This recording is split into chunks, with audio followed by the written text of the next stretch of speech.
Guillermo le debe pasar muy parecido que a mí.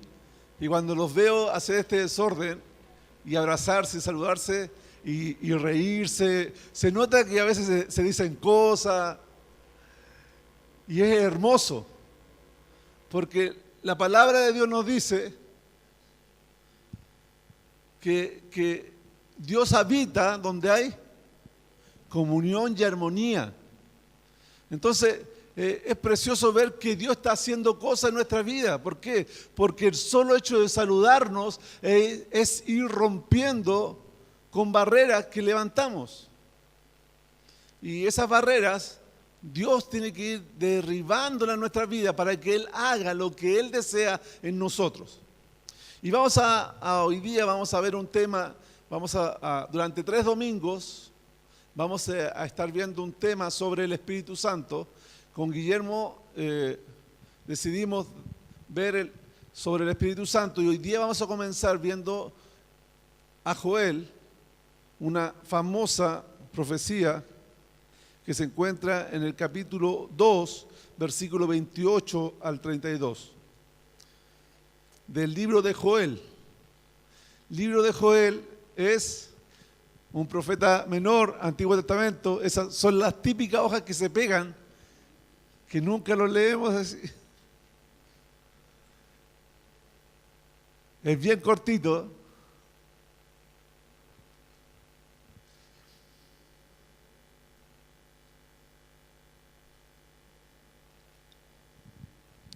Joel, ¿lo encontró? No, ya, vamos buscando, sigamos buscando. Mire, después de Oseas viene Joel. Oseas más largo. Daniel, Oseas, Joel. ¿Ya?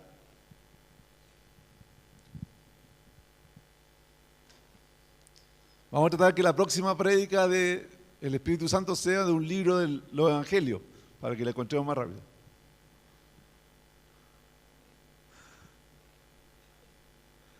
¿Ya? Listo. Encontramos el libro de Joel y en el capítulo 2, versículo 28 al 32, dice así la palabra del Señor. Y después de esto derramaré mi espíritu sobre toda carne, y profetizarán vuestros hijos y vuestras hijas, vuestros ancianos soñarán sueños, y vuestros jóvenes verán visiones. Y también sobre los siervos y sobre las siervas derramaré mi espíritu en aquellos días. Y daré prodigios en el cielo y en la tierra, sangre y fuego y columnas de humo. El sol se convertirá en tinieblas y la luna en sangre antes que venga el día grande y espantoso de Jehová. Y todo aquel que invocar el nombre de Jehová será salvo, porque en el monte de Sión y en Jerusalén habrá salvación, como ha dicho Jehová, y entre el remanente al cual él habrá llamado. Oremos al Señor.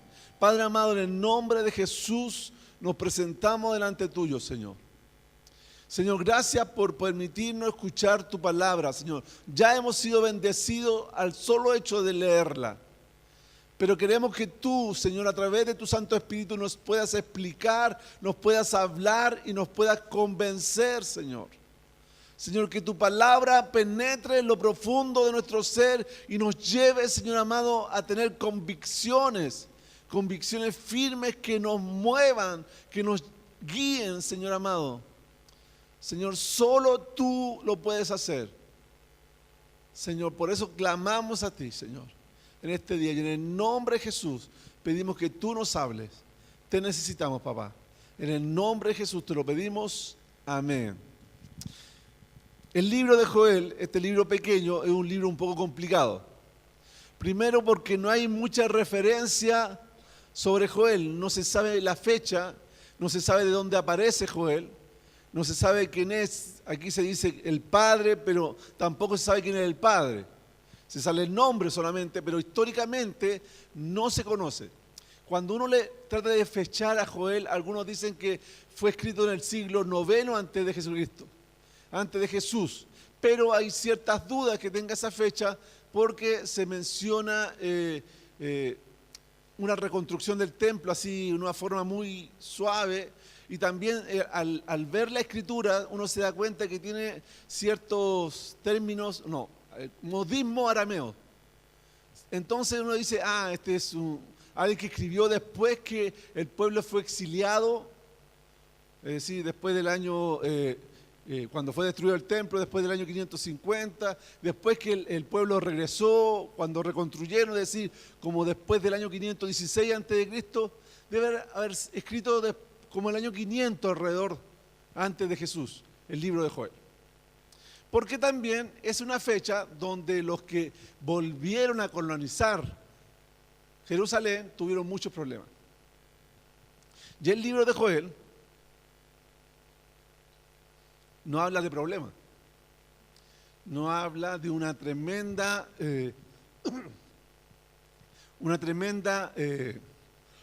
disculpe, no habla de una tremenda plaga que invadió y le comieron casi toda la plantación. Y esta plaga trajo mucha pobreza, esta plaga trajo mucha hambre y están enfrentando esta circunstancia. Y cuando están enfrentando esta circunstancia de hambruna, de escasez, de problemas, de dificultad, de pobreza, Joel entrega una profecía tremenda. Una profecía, pero espectacular, de que un día las cosas iban a ser distintas. Cuando nosotros nos enfrentamos con el libro de Joel o nos enfrentamos con la profecía de Joel, al tiro pensamos en un momento. ¿En qué momento pensamos? ¿En qué momento de la Biblia pensamos cuando escuchamos la profecía de Joel? ¿Se le viene a la mente algún pasaje? ¿Cuál? Cuando escuchamos la profecía que acabamos de leer, cuando escuchamos derramaré de esto, y después de esto derramaré mi espíritu sobre toda carne, y profetizarán vuestros hijos y vuestras hijas, vuestros ancianos soñarán sueños, y vuestros jóvenes verán visiones. ¿En qué etapa nosotros al escucharlo lo colocamos? ¿En Pentecostés? ¿Le pasa lo mismo que a mí? Inmediatamente vamos a Pentecostés. Entonces cuando vamos a Pentecostés y escuchamos ese pasaje, se nos vienen a la mente muchas cosas que aparecieron de Pentecostés a después. Pero con Joel está viviendo, lógicamente, 500 años antes que Pentecostés. Entonces, ¿qué fue lo que se les vino a la mente a la gente que escuchaba a Joel decir esta profecía? ¿Qué se les vino a la mente a esa gente que fue 500 años antes que Pentecostés? ¿Y qué es lo que pasa? Lo que primero es que dice la palabra del Señor que el Espíritu Santo iba a ser sobre todos, iba a estar sobre todos. Y eso para ellos es una revelación tremenda. ¿Por qué? Inclusive dice que iba a estar sobre los siervos y las siervas, sobre los esclavos. Derramaré mi espíritu sobre toda carne. ¿Por qué era importante? Porque en el Antiguo Testamento el Espíritu Santo no estaba sobre todos. Estaba sobre algunas personas seleccionadas. Y normalmente estaban Dios colocaba de su Espíritu Santo sobre ellos para que cumplieran una tarea, para que cumplieran una misión. Entonces cuando el pueblo estaba en conflicto, cuando el pueblo estaba mal, cuando el pueblo tenía dificultades, Dios derramaba de su Espíritu sobre una persona y esa persona se transformaba muchas veces en el paladín del pueblo, en el libertador, como los podemos ver en Jueces. Vamos a Jueces. El libro de Jueces, capítulo 6, versículo 34. Ahí nos vamos a encontrar con Gedeón. ¿Qué pasaba con el pueblo de Israel? Estaba siendo oprimido, ellos plantaban y cuando venía la cosecha, venía el enemigo y le sacaban toda la cosecha. Entonces, en ese momento Dios levantó un hombre para que ayudara al pueblo, para que le diera paz y tranquilidad, un hombre que Dios lo iba a usar para la guerra. Jueces 6:34. ¿A quién nos encontramos ahí?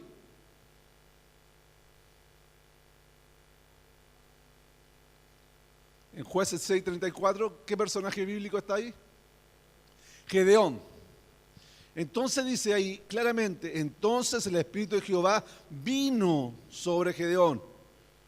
Y cuando éste tocó el cuerno, los abiezeritas se reunieron con él. Está hablando que el Espíritu Santo vino sobre Gedeón y lo transformó en una persona que era un paladín, es decir, alguien que los demás seguían, que los demás querían ir a pelear junto a él.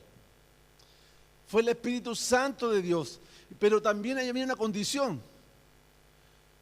Fíjense, a ver, en el capítulo 7, si no me equivoco, de Gedeón, sale cuando lo fue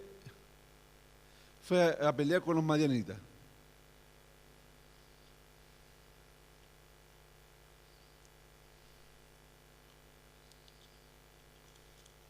Fue a pelear y este ejército al cual que enfrentaban eran miles y miles y miles de hombres. Y dice ahí que en capítulo 7, ¿cuánta gente juntó Gedeón? No, antes. 22.000 personas.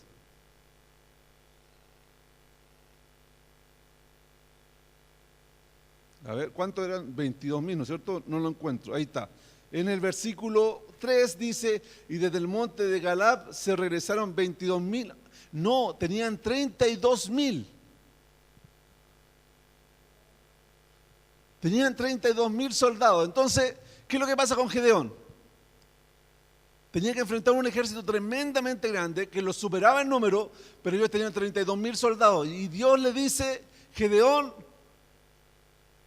el ejército es muy grande. Pero si los otros no ganan el número, no, es muy grande. Entonces, como el Espíritu Santo estaba en Gedeón, hizo algo poderoso, hizo algo extraordinario, obedeció. Eso, obedeció. Eso es lo que el Espíritu Santo hace en la gente. Permite que obedezcamos. Y le dijo ya, los que tienen miedo que se vayan para la casa. Y se devolvieron 22.000. Y se quedó con 10.000. Y Dios le dijo, Gedeón, son muchos.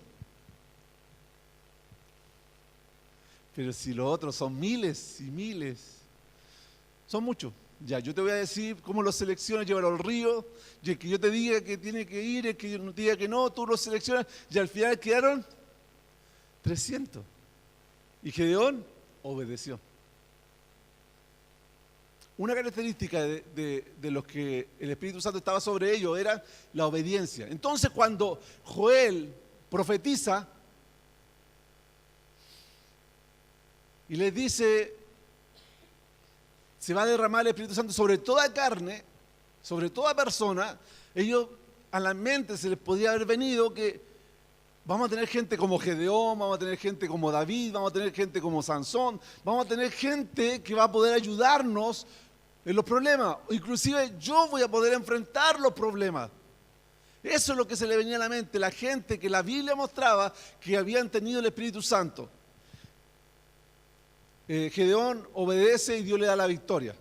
Ya, si usted quiere leerle en la casa, es súper interesante cómo le da la victoria. Pero también tenemos otros ejemplos como Sansón. Vamos a Jueces, capítulo 16, versículo 20.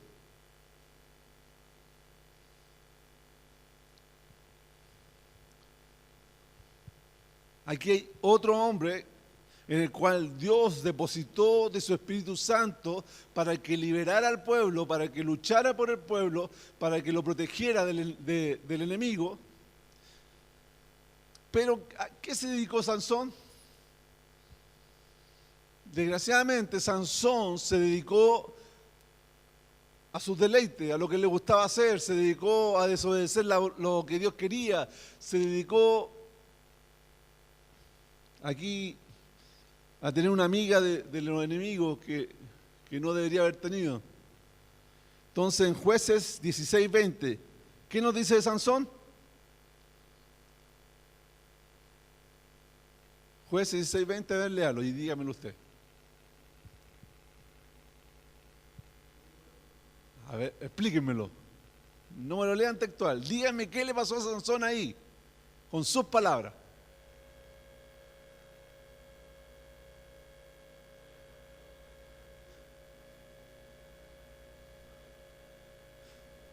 Exacto.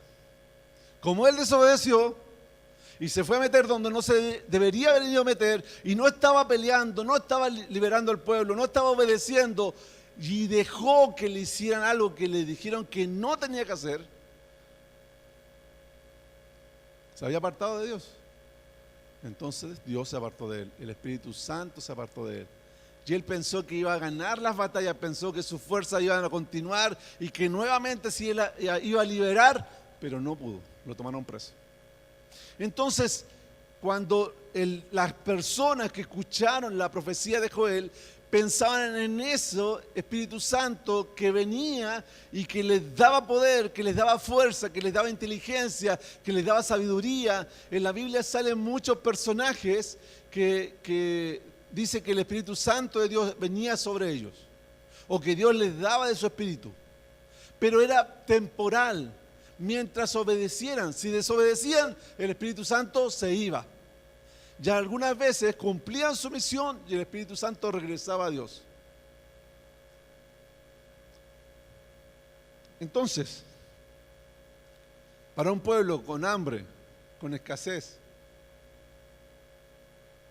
para un pueblo que estaba en dificultades,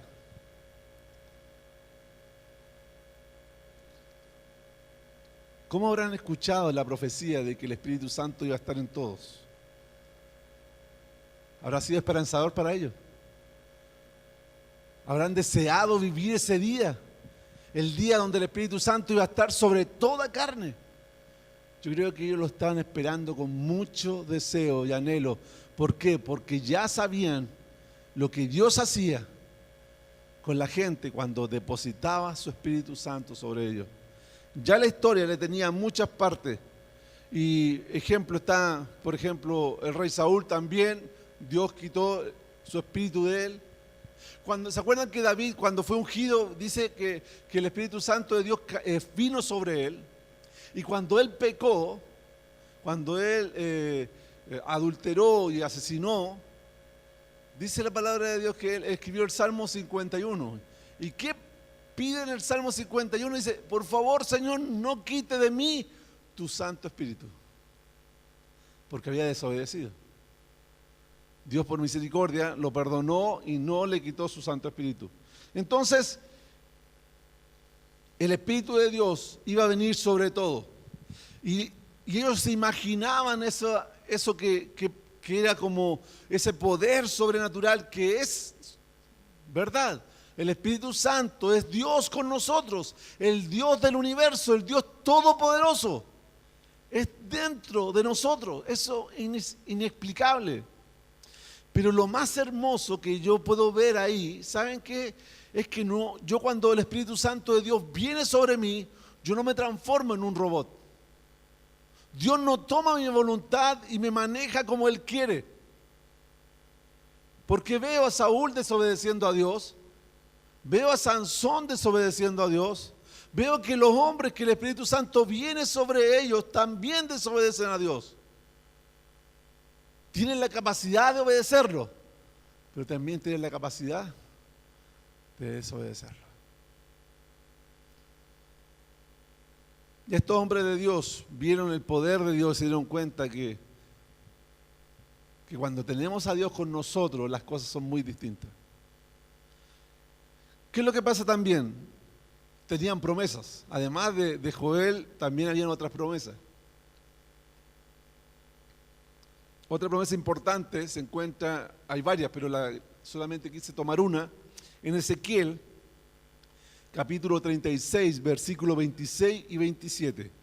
Ezequiel, capítulo 36, dice así: os daré corazón nuevo y pondré espíritu nuevo dentro de vosotros, y quitaré de vuestra carne el corazón de piedra, y os daré un corazón de carne, y pondré dentro de vosotros mi espíritu, dice el Señor, y haré que andéis en mis estatutos, guardéis mis preceptos y los pongáis por obra. Es decir, que Dios iba a sacar el corazón de piedra y iba a colocar de su espíritu, ¿para qué? para que la gente por fin pudiera obedecerle y vivir la vida que Él nos pide que vivamos. Entonces habían dos cosas importantes. Cuando la gente escucharon la profecía de Joel, dijeron: Dios puede darnos el poder para vencer, para salir de nuestros problemas, para poder enfrentar nuestras dificultades, pero también Dios nos puede dar el poder para que nosotros escuchemos su voz y le obedezcamos. Eso es lo que estaban escuchando. Y saben que esta promesa se cumplió. Ellos no la vieron. Pasaron 500 años, vino Jesús y esta promesa se cumple. En Joel nos dice, en Joel capítulo 2, 30, 31, dice: y daré prodigios en los cielos y en la tierra, sangre, fuego y columnas de humo. El sol se convertirá en tinieblas y la luna en sangre antes que venga el día grande y espantoso de Jehová. Cuando nosotros leemos eso, como que decimos: ¿cuándo pasó esto? Lo que sucede es que los profetas muchas veces entregaban profecías en un lenguaje apocalíptico, eran simbólicos, pero lo que está hablando con este lenguaje, como lo podemos ver en distintas partes del Antiguo Testamento, está hablando del día donde va a comenzar.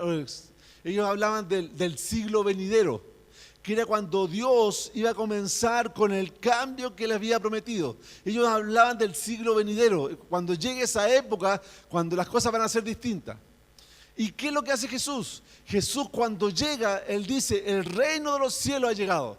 Y Él inaugura el siglo venidero. Con Jesús comienza el siglo venidero. ¿Y cuándo va a terminar el siglo venidero? Cuando Jesucristo vuelva a buscar a su iglesia. Entonces, ¿qué es lo que pasa?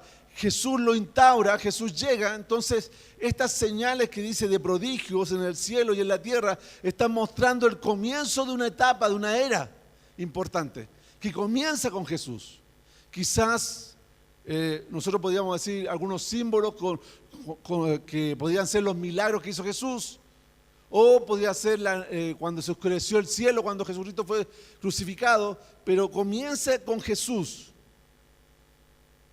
Y Jesús nos dice que Él venía a comenzar esta etapa, este nuevo pacto que hizo Dios con la humanidad, donde esta promesa, donde el Espíritu Santo iba a estar sobre todos, se cumple. ¿Y cuándo se cumple? Ya me lo dijeron ya. ¿Cuándo? En Pentecostés. Están los discípulos y un grupo de 120 personas orando. Jesús les dijo: no se vayan de aquí, esperen. Esperaron, obedecieron, oraron, estaban unánimes. Y llega y viene el Espíritu Santo sobre ellos y salen a las calles y empiezan a hablar en lenguas, empiezan a profetizar. Y algunos se empezaron a reír, pensaban que estaban ebrios. Y ahí cuando Pedro se levanta, ahora valiente Pedro se levanta, en Hechos capítulo 2, versículo 14 dice: entonces Pedro, poniéndose en pie con los 11, alzó la voz y les habló diciendo: varones judíos y todos los que habitáis en Jerusalén, esto sea notorio y oíd mis palabras, porque estos no están ebrios como suponéis, puesto que es la hora tercera del día. Mas esto lo dicho por el profeta Joel. Y en los postreros días, dice Dios, derramaré de mi espíritu sobre toda carne. Y ahí Pedro cita el libro de Joel y cita los versículos que nosotros habíamos leído. Ese es el comienzo. Desde ese momento, desde ese día cuando el Espíritu Santo vino, es el comienzo de cuando nosotros entregamos nuestra vida a Jesús. Es el momento cuando nos rendimos al Señor. Es cuando nosotros llegamos y le decimos: Señor, yo creo en ti. Viene a morar el Espíritu Santo en el cristiano inmediatamente. Cuando nos rendimos al Señor. Y pueden vivir la promesa, y ellos empezaron a vivir la promesa, pero esa promesa continúa hasta el día de hoy. El asunto es que muchas veces se nos olvida que el Espíritu Santo está con nosotros. ¿Por qué? Porque hay una particularidad, y que lo dije anteriormente, el Espíritu Santo nos da poder para obedecer a Dios, pero no nos obliga a obedecer. Y como a veces podemos desobedecer, ¿qué pasa cuando uno desobedece? Se acostumbra a desobedecer.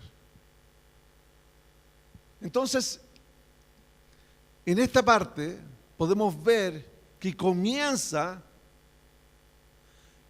el regalo hermoso del Espíritu Santo y empieza a estar en todos nosotros. El mismo poder que estuvo en el Antiguo Testamento en distintas personas es el mismo poder que está con nosotros hoy. El Espíritu Santo que estuvo con Jesús, el cual lo resucitó, porque dice la palabra de Dios que en la resurrección de Jesús estaba presente el Padre, el Espíritu y el Hijo. Estaban los tres en la resurrección.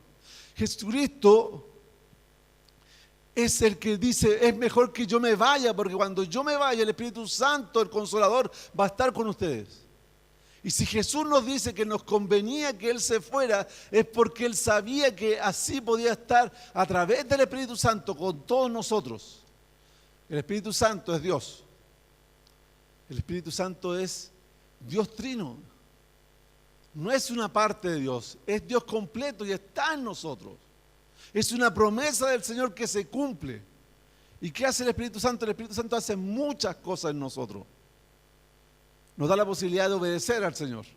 Porque antes nosotros estábamos esclavos del pecado y no podíamos obedecer a Dios. Ahora Dios nos dio la posibilidad de libertarnos para obedecerle. Pero también hay muchas cosas. Por ejemplo, cuando en el mismo libro de los Hechos estaban los discípulos diciéndole al Señor, Señor, ¿cuándo va a ser el reino instaurado como nosotros pensamos? Y ahí Jesús le dice, no les compete a ustedes saber la fecha, pero, y les dice lo que dice en Hechos 1:8, ¿qué les dice? Pero recibiréis poder cuando haya venido sobre vosotros el Espíritu Santo y me seréis testigo en Jerusalén, en toda Judea, en Samaria y hasta los últimos de la tierra. Entonces el Espíritu Santo, ¿qué iba a hacer? Según Hechos 1:8, poder. ¿Poder para qué? Para ser testigos. Es decir, para cumplir la misión que Dios nos ha encomendado. El Espíritu Santo nos va a dar poder para hacer la voluntad de Dios. ¿Y qué es ser testigos? Desde nuestra gente más cercana hasta lo más lejano. No es poder para que nosotros hagamos lo que nosotros querramos, sino es poder para hacer la voluntad de Dios. También el Señor, a través del Espíritu Santo, ¿qué nos da? En Juan 16:8 dice, pero cuando venga el Espíritu de verdad, Él os guiará a toda verdad, porque no hablará por su propia cuenta, sino que hablará todo lo que oyere, y os hará saber todas las cosas que habrán de venir. El Espíritu Santo nos guía a la verdad. Nos guía a la verdad. Si usted genuinamente ha entregado su vida a Cristo, se ha rendido a Él y le pide al Señor que lo guíe, que le hable, que lo ayude, el Señor lo va a hacer. ¿Por qué? Porque es una promesa. Él nos guía a la verdad. Hoy en día hay muchas mentiras dando vueltas. El problema es que las mentiras son más fáciles de asimilar. Porque la mentira normalmente está fabricada según nuestras necesidades y según nuestras debilidades. Y ahí ataca el enemigo. Pero el Espíritu Santo nos puede decir qué es lo que está mal y qué es lo que está bien. El problema es que a veces nosotros pecamos y pecamos conscientemente de que estamos desobedeciendo a Dios. Pero si le damos oído al Espíritu Santo, el Espíritu Santo, ¿qué va a hacer? Nos va a guiar por el camino correcto. ¿Qué más hace el Espíritu Santo? Dice Juan 16, discúlpeme, 16:8. Leí el 16:3 anteriormente. Dice, y cuando venga, convencerá al mundo de pecado, de justicia y de juicio. Convence al mundo. Cuando usted quiere hablar de Jesús, ore al Señor Pídele al Señor que le dé palabra y deje que el Espíritu Santo haga el resto. Es sorprendente ver cómo Dios toca los corazones. Lo único que tenemos que hacer es atrevernos a testificar de Jesús, a hablar con valentía de Jesús, porque el que convence no somos nosotros.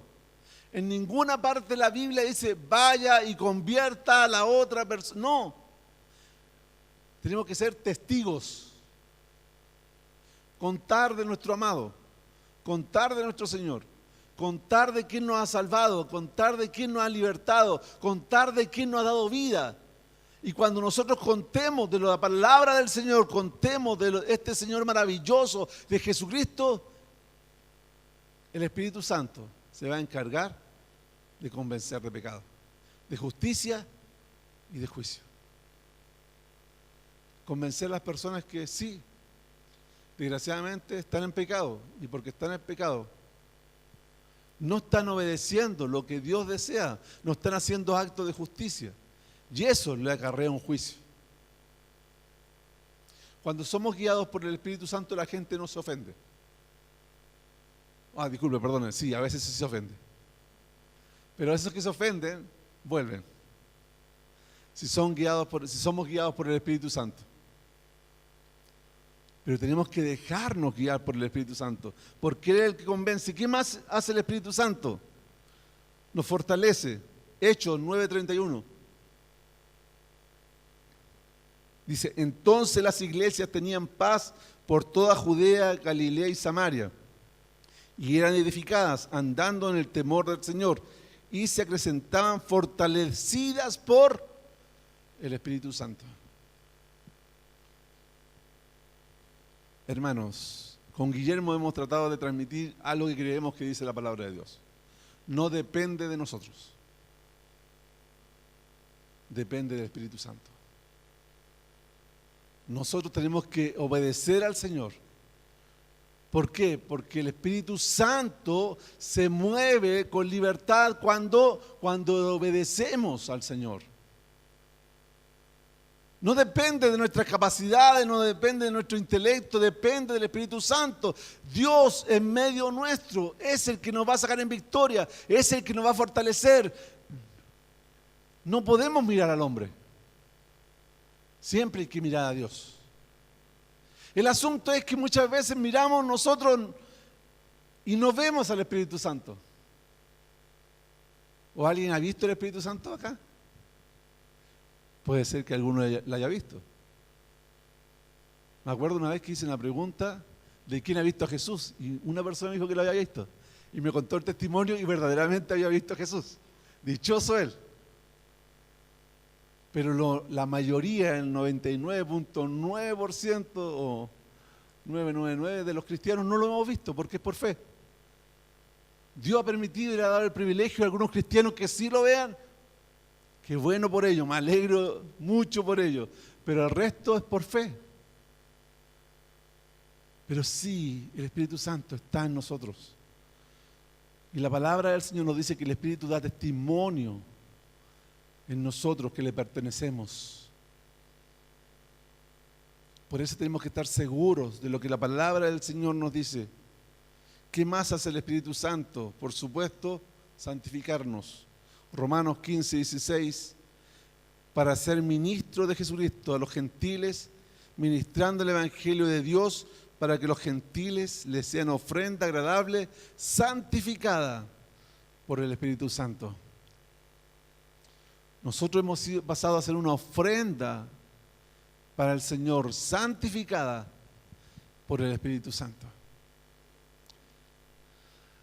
Qué maravilloso es lo que hace el Espíritu Santo en nosotros.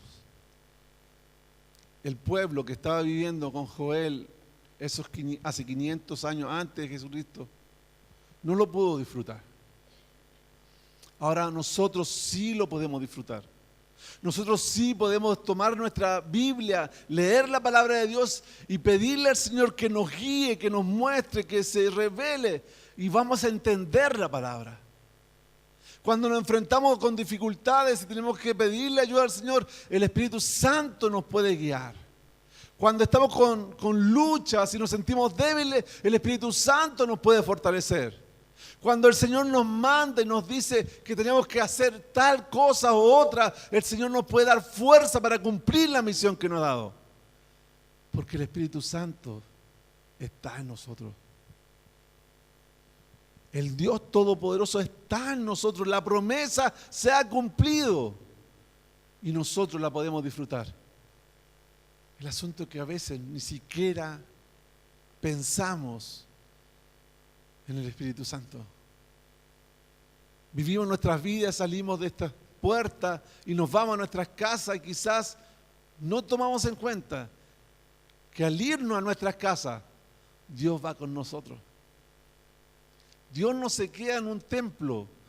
Dios no está aquí moviéndose en el templo porque le gusta el edificio, porque le gusta la silla, le gusta la iluminación. Cristo Jesús derramó su sangre en la cruz para perdonar nuestros pecados y para santificarnos y para que el Espíritu Santo de Él pudiera morar en nosotros.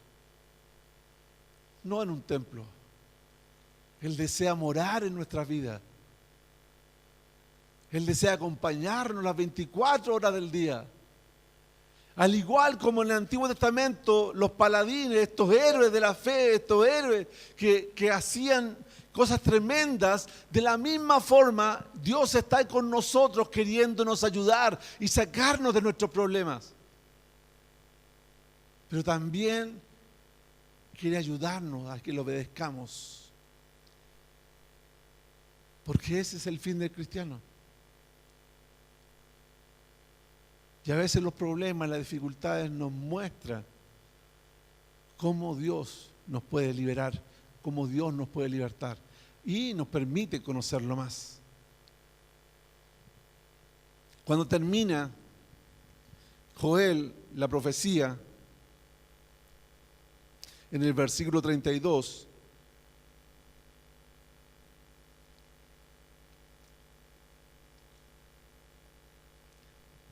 dice algo tremendo, dice, y todo aquel que invocar el nombre de Jehová será salvo. Porque en el monte de Sión y en Jerusalén habrá salvación, como ha dicho Jehová, y entre él remanente al cual él habrá llamado. Aquí está hablando claramente del plan de salvación a través de Jesucristo. Aquí está hablando claramente que hay un llamado para toda carne, para toda persona, un llamado a la salvación. Un llamado a responder la invitación que Dios le hace. Dios va a invitar, Dios va a llamar, pero ¿qué? Tenemos que responder al llamado. ¿Qué es lo que dice en Romanos? Busqué un versículo muy conocido con respecto a la salvación, Romanos 10, 9, dice que si confesares con tu boca que Jesús es el Señor y creyeres en tu corazón que Dios le levantó de los muertos, serás salvo. Porque con el corazón se cree para justicia, pero con la boca se confiesa para salvación. Romanos 10, 9 y 10. Tan sencillo como eso. A veces pensamos que yo tengo que hacer méritos para que Dios me salve. Y a veces yo no quiero venir a la iglesia y digo, no voy a ir a la iglesia porque hoy día me porté muy mal, porque ofendí a Dios. O quizás alguien me invita a la iglesia y dice, no, ese no es un lugar para mí. Cuando a mí me invitaban a la iglesia, yo miraba mi semana y decía, pero si me porté súper mal, ¿con qué cara voy a ir a la iglesia? Pero eso no lo dice la Biblia. Porque si algo tenemos en común los que estamos aquí, además del Espíritu Santo, es que somos un montón de pecadores. Y nadie puede apuntarse con el dedo a nadie. Y eso es lo lindo. Porque si estamos aquí por méritos, no es por nuestros méritos, es por los méritos de Cristo Jesús. A Él sea la honra y la gloria por los siglos de los siglos. ¿Qué es lo que hay que hacer? Dice en Romanos, si confiesas que Jesús es el Señor con tus labios y lo crees en tu corazón. ¿Por qué es necesario confesarlo y creerlo? Yo lo confieso, es lo que yo digo, es lo que yo expreso, pero al creerlo es lo que tiene que marcar mi vida.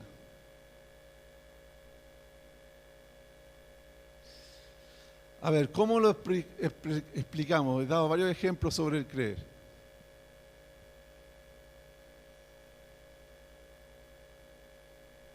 Podríamos decir que creemos que Dios nos dice que con Él estamos seguros, ¿no es cierto? Con el Señor estamos seguros. Yo el otro día dije una frase que sonaba muy bonita, que dice que yo sé cuándo voy a partir de esta tierra. Yo no voy a irme un minuto antes, ni un minuto después que Dios diga. Pero ¿qué pasa si viene un temblor o un temblor grado 7,8 o 8? ¿Qué vamos a hacer algunos?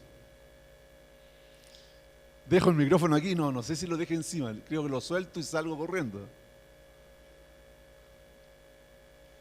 Porque a veces una cosa es lo que yo digo por mis labios y otra es la que creo. Por eso es tan importante que creamos en nuestro corazón que Jesús es nuestro Señor. ¿Qué significa que Jesús sea nuestro Señor? Dice Señor. ¿De dónde viene la palabra Señor?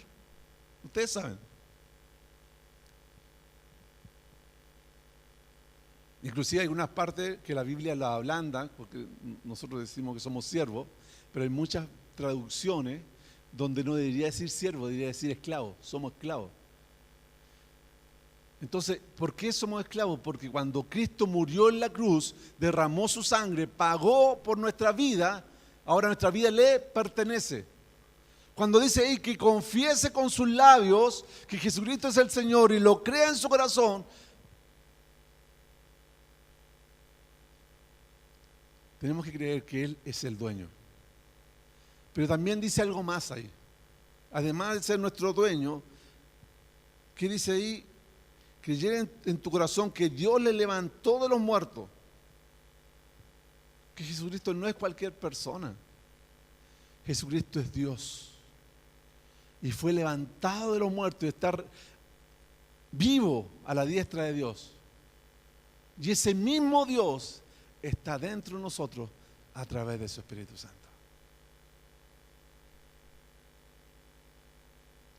El pueblo de Jerusalén, que escuchó la profecía de Joel, no pudo vivir lo maravilloso que nosotros estamos viviendo hoy día.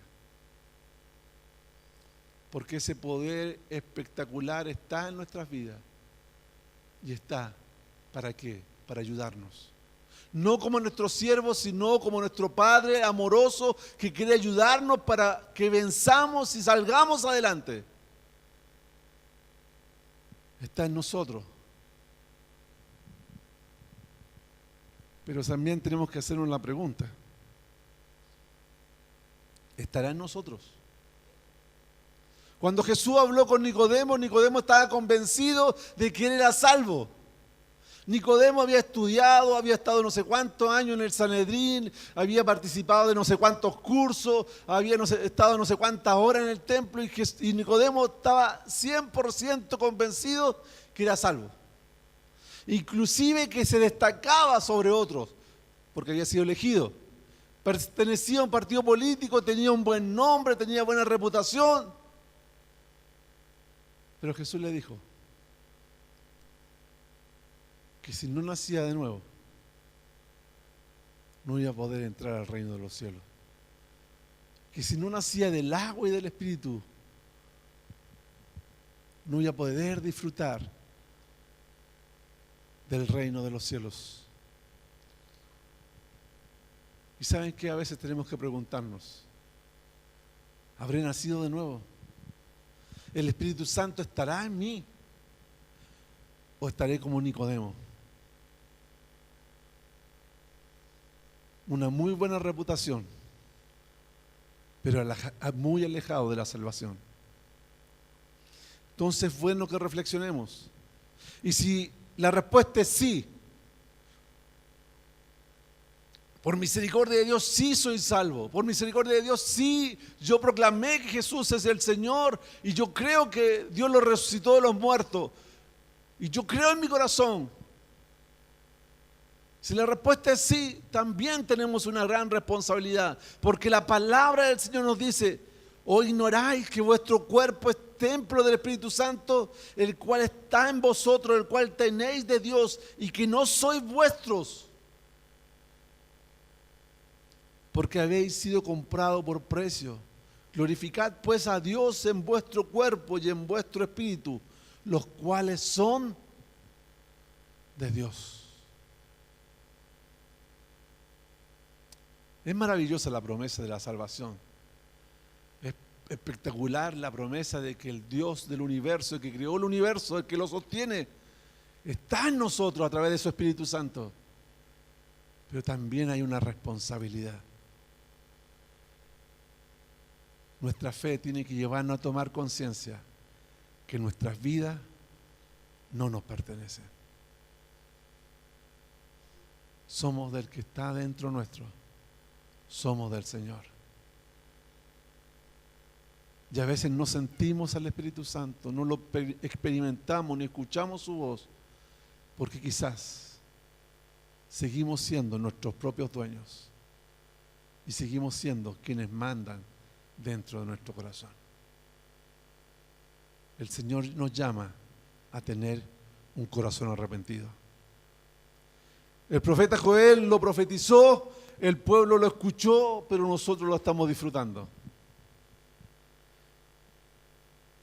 Que el Señor nos guíe, que el Señor nos hable a nuestro corazón y nos muestre si es que verdaderamente le pertenecemos. Y si le pertenecemos, que el Señor nos ayude a rendirnos completamente a Él, porque ya no somos nuestros. Porque de ahora en adelante, o más bien dicho, desde el día de Pentecostés en adelante, el hombre se transformó en el templo del Espíritu Santo. Y desde el día que entregamos nuestras vidas, tenemos que comenzar a glorificarle con nuestras vidas. Lo estamos haciendo. Que el Señor nos muestre. Lo importante es que la Biblia nos da una promesa.